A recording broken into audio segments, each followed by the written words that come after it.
Gadis itu mengucapkan kata-katanya dengan mata sayu, diwarnai oleh hatinya yang putus asa.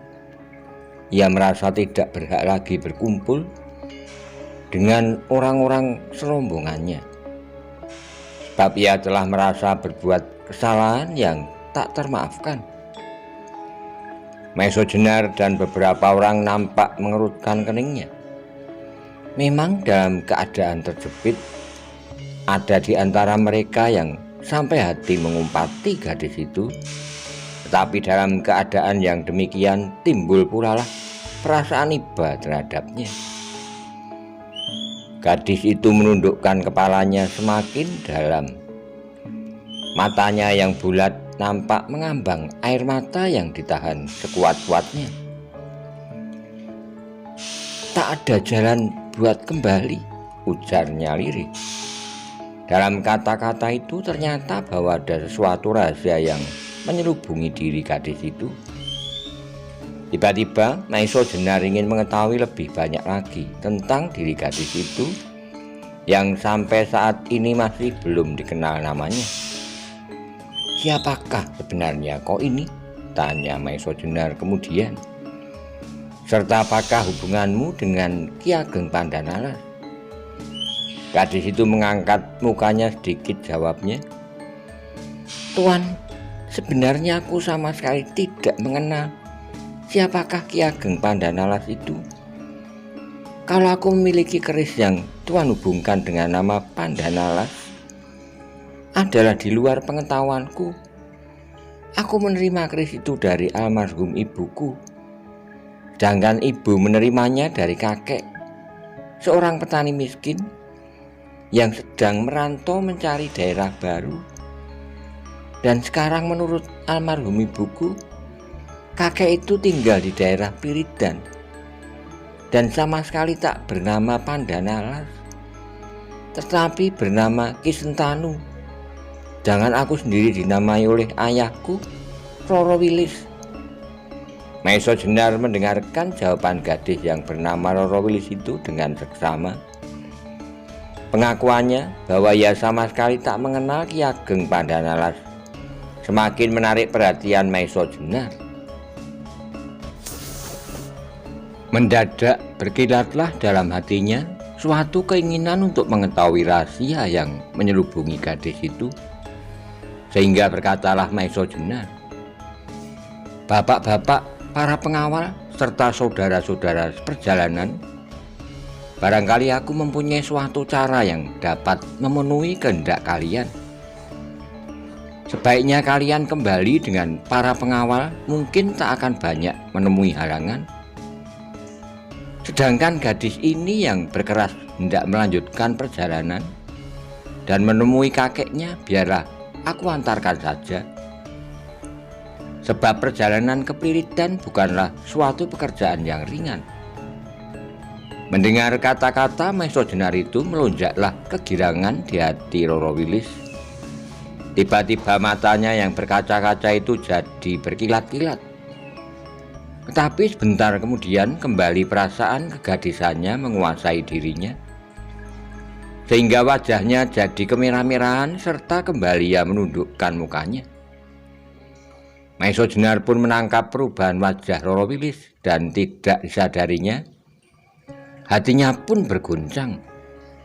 Baliknya beberapa orang lain menjadi kecewa mendengar keputusan Maeso Jenar untuk tidak menyertai mereka kembali, sebab bersama-sama dengan Maeso Jenar mereka semua merasa bahwa keamanan mereka terjamin.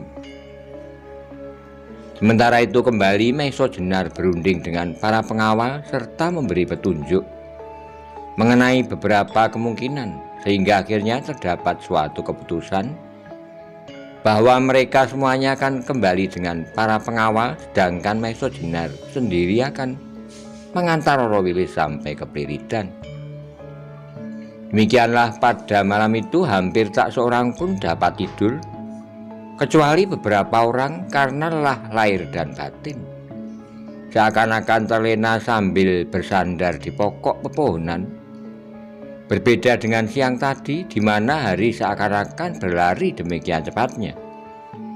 Malam itu rasa-rasanya tak bergerak, suara binatang malam serta desiran angin rimba terasa sangat menjemukan dan menakutkan.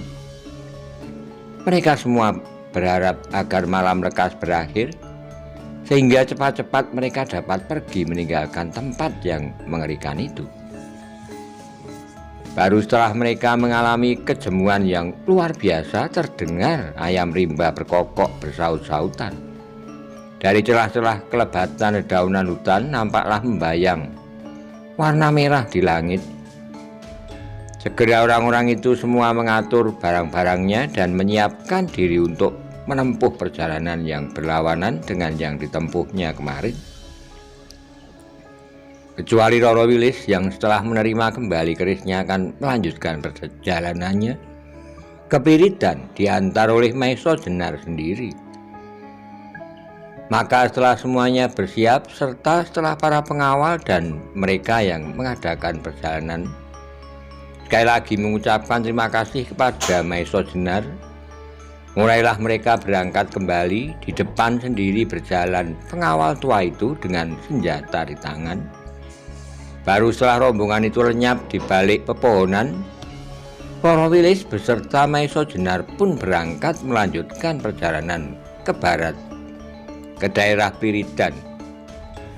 Di perjalanan tidak banyak yang mereka percakapkan kecuali apabila Maiso Jenar memandang perlu untuk memberitahukan tempat-tempat berbahaya atau binatang-binatang berbisa.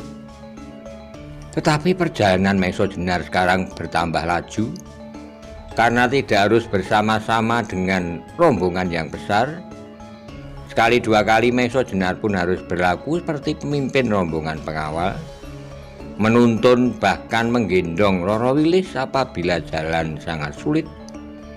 Meskipun keduanya agak segan-segan, tetapi terpaksalah hal itu dilakukan sebab memang sekali dua kali mereka menjumpai rintangan yang berat. Demikianlah mereka berjalan terus seakan-akan tak mengenal lelah. Bagi Roro Wilis, perjalanan ini meskipun melewati daerah hutan yang tak kalah liarnya dengan yang ditempuh kemarin, tetapi rasanya tidak begitu berat. Bahkan setelah lebih dari setengah hari ia berjalan, sama sekali tak terasa lelah olehnya, haus ataupun lapar. Perjalanan yang begitu sulit itu bagaikan sebuah tamasya di antara kehijauan ladang serta keindahan taman. Gemerisik daun kering yang dilemparkan oleh angin terdengar merdunya. Roro Wilis sendiri tidak begitu menyadari mengapa hatinya menjadi sedemikian bening dan cerah. Tidak banyak hal yang mereka temui di perjalanan. Ketika malam datang, mereka beristirahat di bawah sebuah pohon yang cukup besar. Setelah rumput-rumput liar di bawah pohon itu dibersihkan, segera Roro Wilis merentangkan tikarnya, sedangkan Maiso Jenar mengumpulkan kayu dan kemudian menyalakan api. Malam itu pun dilampauinya dengan tak ada sesuatu yang terjadi. Pagi-pagi setelah mereka mempersiapkan diri, segera perjalanan pun dilanjutkan. Perjalanan itu masih harus melampaui satu malam lagi. Maka pada hari ketiga itu Roro Wilis serta Maiso Jenar menempuh perjalanan yang terakhir untuk mencapai daerah Piridan. Demikianlah ketika matahari telah miring ke barat, hutan Tambak Boyo semakin lama semakin bertambah tipis. Pepohonan tidak lagi selebat dan liar seperti daerah pedalaman. Sementara itu terasa debaran jantung yang aneh dalam dada Roro Wilis. Telah lebih 10 tahun ia tak berjumpa dengan kakeknya. Sekarang ia ingin mencarinya di daerah yang tak dikenalnya. Sebentar kemudian mereka telah sampai pada perbatasan hutan. Di depan mereka tinggallah beberapa gerumbul kecil yang tidak begitu berarti. Inilah daerah Piridan, gumam Maiso Jenar hampir pada dirinya sendiri. Mendengar ucapan Maiso Jenar, Roro Wilis yang berjalan di depan jadi berhenti. Berapa macam perasaan bercampur aduk di otaknya. Sekali ia menarik napas panjang. Alangkah lega hatinya setelah hutan yang lebat itu dapat dilewatinya. Tapi sementara itu, lalu kemana ia mesti pergi? Sekali dua kali ia menoleh pada Maiso Jenar. Wajahnya yang cerah itu menjadi agak suram oleh kebimbangan hatinya. Maiso Jenar dapat menangkap perasaan Roro Wilis, katanya.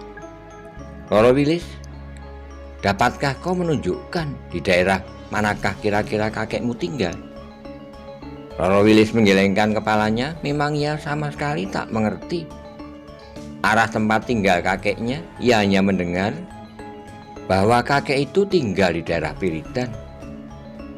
Maiso Jenar pun sementara itu menjadi agak bimbang pula. Ia beberapa tahun yang lalu pernah mengenal daerah ini, tapi apa yang dilihatnya sekarang ternyata mengalami banyak perubahan. Tuan, kata Roro Wilis dengan penuh keraguan-raguan, aku sama sekali tidak membayangkan kalau demikianlah keadaan daerah Piridan. Menurut gambaran angan-anganku, Piridan adalah sebuah desa yang dilingkungi oleh persawahan dan ladang. Tapi ternyata daerah ini hanyalah padang rumput yang diselingi oleh gerumbul-gerumbul liar. Tapi aku kira tidaklah demikian seluruhnya, Roro Wilis. Beberapa tahun yang lalu, desa-desa seperti yang kau bayangkan itu memang pernah ada. Entahlah mengapa sekarang keadaan itu berubah. Meskipun demikian, aku yakin bahwa di sekitar daerah ini masih juga didiami orang. Karena itu baiklah kita coba mencarinya. Di wajah Roro Wilis masih saja membayang kebimbangan hatinya. Bahkan kebimbangan itu kemudian berubah menjadi suatu ketakutan. Bagaimanakah kalau ia tak dapat menemui kakeknya? Pastilah bahwa Maiso Jenar tak akan dapat terus-menerus menemaninya. Melihat perubahan wajah Roro Wilis, Maiso Jenar pun menangkap perasaannya. Karena itu ia mencoba menghiburnya. Roro Wilis, tak usah kau merasa takut. Aku masih mempunyai perasaan kuat bahwa di sini masih didiami orang. Seandainya tidak demikian, maka aku bersedia mengantarmu pulang ke rumah ayahmu. Tapi akibat perkataan itu adalah sebaliknya dari yang diharapkan. Karenanya Maiso Jenar menjadi terkejut sekali ketika dilihatnya Roro Wilis malah meneteskan air mata, meskipun sudah ditahan sekuat-kuatnya. Sekarang Maiso Jenar yang kebingungan, sekali lagi ia merasa demikian tumpulnya perasaannya. Ia pernah mengalami suasana yang bersamaan meskipun keadaannya berbeda, yaitu pada waktu ia berhadapan dengan Nyai Wirosobo. Pada saat itu juga ia menjadi kebingungan dan tidak mengerti apa yang harus dikerjakannya. Sekarang Roro Wilis pun menangis di hadapannya tanpa sebab, justru pada saat ia berusaha untuk menghiburnya. Karena itu perasaannya menjadi tidak enak sekali. Tapi setelah ia mempunyai sebuah pengalaman yang tak menyenangkan, ia tidak lagi mau menebak-nebak. Maka terlintaslah dalam pikirannya bahwa jalan yang terbaik adalah menanyakan sebabnya. Mengapa Roro Wilis menangis? Mendapat pikiran yang demikian, Maiso Jenar menjadi agak lega sedikit. Dan dengan hati-hati sekali ia mencoba bertanya, Roro Wilis, aku telah mencoba untuk menenangkan hatimu, tapi justru akibatnya adalah sebaliknya.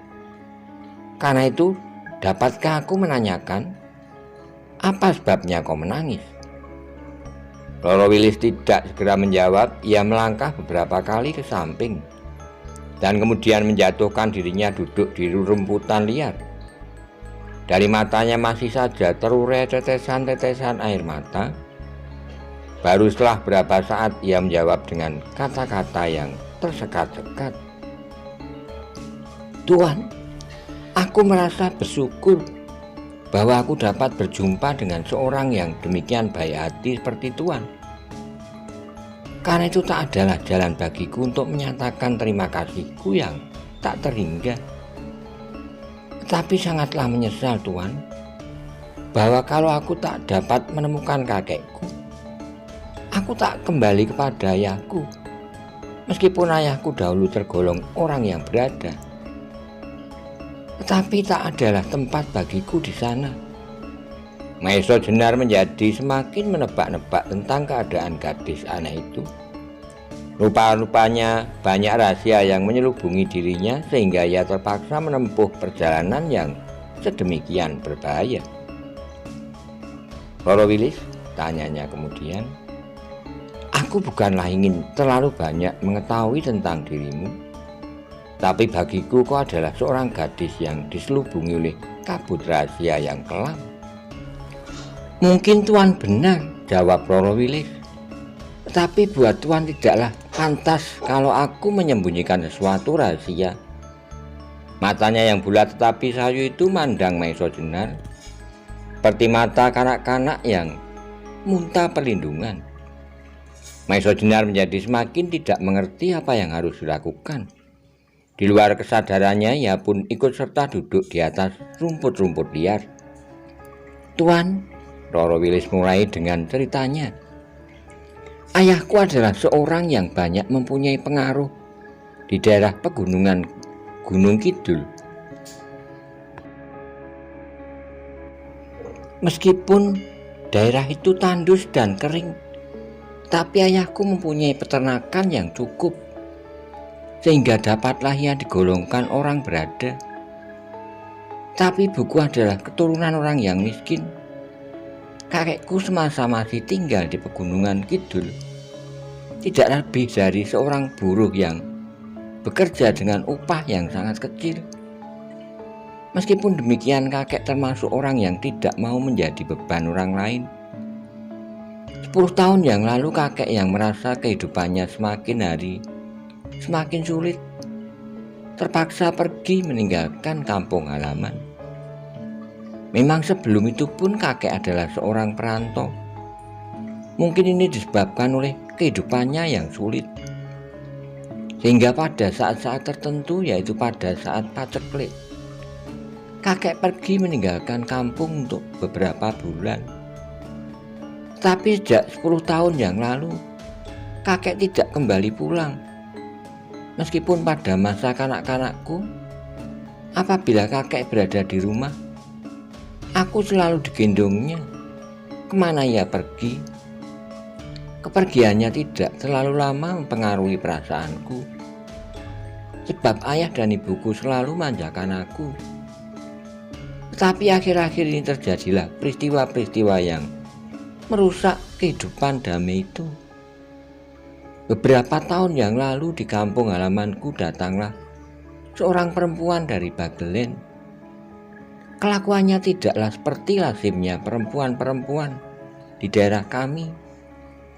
Di daerah kami banyak pendekar yang ternama, termasuk ayahku yang bernama Ki Panutan. Tapi tidaklah biasa seorang perempuan jadi pendekar.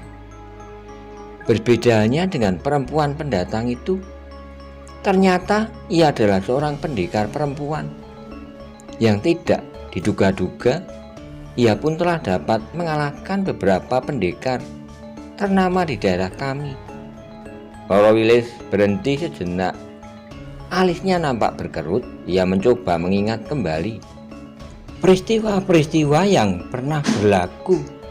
Tuan, sambungnya beberapa saat kemudian, keanehan perempuan itu tidak saja pada kependekarannya, tapi juga pada tingkah lakunya. Kadang-kadang ia bersikap garang dan kasar, seperti hanya pendekar laki-laki di daerah kami. Tapi kadang-kadang ia menjadi lunak dan mesra, penuh sifat halus seorang wanita. Rupanya gabungan dari kedua sifat-sifat itulah yang telah memecahkan kebahagiaan rumah tangga kami. Sebab ternyata hubungan perempuan itu dengan ayahku semakin hari semakin rapat. Ibuku adalah perempuan lugu yang hanya dapat bekerja di dapur dan meladeni seorang suami, seperti apa yang dilakukan perempuan-perempuan lain di desa kami. Ibuku tidaklah dapat memberi saran, nasihat atau apapun macam itu kepada ayahku sebagai seorang pendekar. Juga ibuku tidak pandai merayu hati laki-laki. Dan karena itulah maka semakin dekat ayahku dengan perempuan pendatang itu, semakin jauh ia dari ibuku. Rupanya hal itu dapat dilihat oleh penduduk di daerah kami, sehingga menimbulkan suasana yang kurang menyenangkan. Tapi lebih daripada itu, ayah pun perangainya seakan-akan berubah. Ia pun kemudian mempunyai kebiasaan-kebiasaan aneh, minum minuman keras dan hal-hal kasar lainnya. Kepadaku pun ayah menjadi semakin jauh pula. Alangkah benciku kepada perempuan itu, seperti ia juga sangat benci kepadaku. Bahkan ia selalu menyakitiku tanpa ada pembelaan dari ayah, apalagi ibu yang hanya dapat memelukku dan menangisi. Waktu itu tak banyak yang dapat aku ketahui, selain pada suatu hari datanglah beberapa orang pendekar terkenal yang dulu adalah sahabat-sahabat ayahku. Tanpa aku ketahui sebab-sebabnya, mereka bertempur melawan ayahku serta perempuan pendatang itu. Rupanya ayahku memang seorang pendekar pilihan dan perempuan itu pun tak kalah garangnya. Sehingga meskipun ayah dan perempuan itu dikerubut, tapi dapat juga memberi perlawanan yang berarti. Ibuku sendiri waktu itu tak dapat berbuat lain kecuali memelukku dan menangis jadi-jadinya di belakang dapur rumah kami. Akhirnya bagaimanapun kuatnya ayahku serta perempuan pendatang itu, namun tidaklah dapat menahan arus kemarahan pendekar ternama di daerah kami yang demikian banyak jumlahnya. Sehingga sejak itu ayahku pergi dengan perempuan pendatang itu dan tidak pernah kembali lagi. Sejak itu pula ibu selalu menanggung kesedihan yang tak terhingga. Meskipun anehnya, tetangga-tetangga bersikap baik sekali. Bahkan para pendekar yang mengerubut ayahku bersikap manis sekali kepada ibuku. Bahkan istri-istri mereka selalu berusaha untuk dapat bercakap-cakap dan menghibur ibuku. Tapi rupanya ibuku lebih suka mengurung diri serta membenamkan diri dalam duka, kata Roro Wilis. Beberapa tahun kemudian, membayanglah puncak kesedihan yang bakal terjadi. Ibuku sakit, semakin lama sakit itu semakin keras, dan seolah-olah sudah terasa bahwa sakit itu tak akan dapat diobati. Ternak kami yang sekian banyaknya, kekayaan kami, tidak dapat membendung arus kematian yang semakin lama semakin deras, bergulung-gulung menghantam tebing-tebing kehidupan ibuku. Maka setelah berapa tahun kemudian, dari kepergian ayahku, ibuku menutup mata serta meninggalkan keris yang Tuhan namakan cigar penjalin itu kepadaku, sebagai suatu bukti bahwa aku adalah keturunan Ki Sentanu dari Pegunungan Kidul